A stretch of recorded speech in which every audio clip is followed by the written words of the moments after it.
This week we have new information for you on 5 of our investigations. First up, the so-called boiler tax that had hundreds of businesses up in arms earlier this year. It's a message that the Chafee administration got loud and clear. He walked in the door, said he was here to inspect the hot water tank, came around the counter, went in, inspected the hot water tank, left his name and number if we had any questions, if I had any questions, and then left. Tim Prey tells a story that has been repeated by hundreds of businesses across Rhode Island. A state inspector spends a couple of minutes looking at his printing business's water heater, then slaps him with a $120 inspection fee.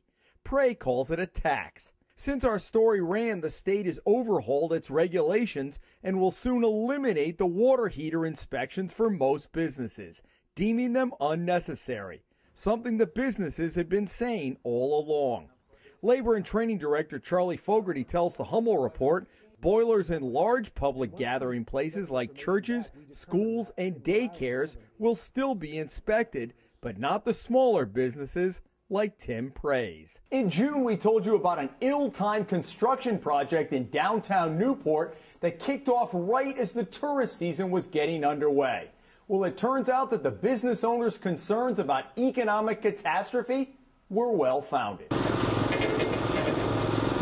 work continues this week on Washington Square, where the owner of yesterday's restaurant says he's lost 35 to 40% of the business he would normally get during the busy summer season. Construction is expected to continue until early November, when the crowds will have disappeared from downtown. Despite assurances from the city, there has been no lighting at night, and several times pedestrians have fallen after dark.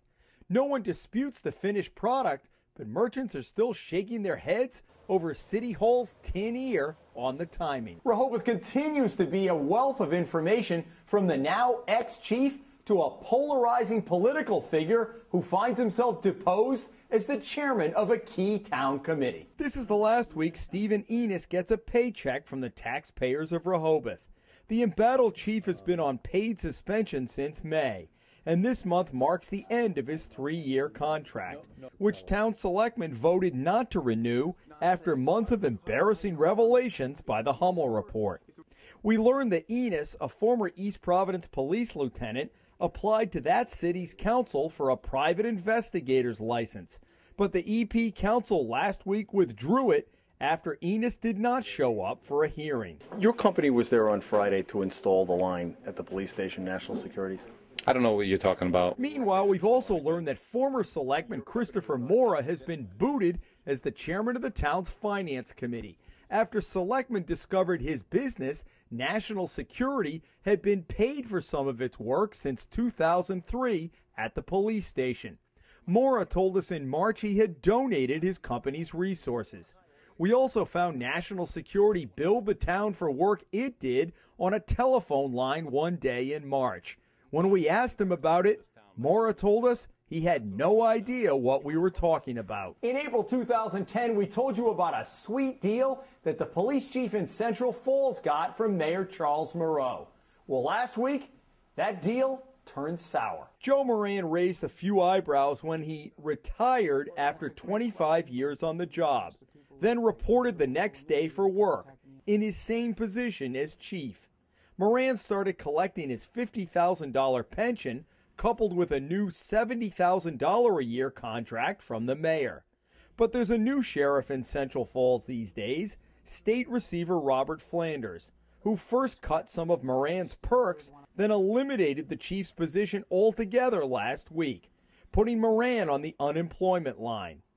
The chief, along with other retirees, also saw his pension cut nearly in half. You may remember the story we did about the widow of a Providence firefighter and her struggles to have her husband's career memorialized by the department.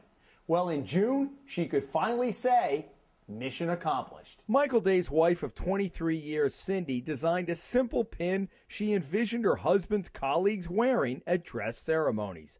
But the administration stalled and later said it had lost the pins.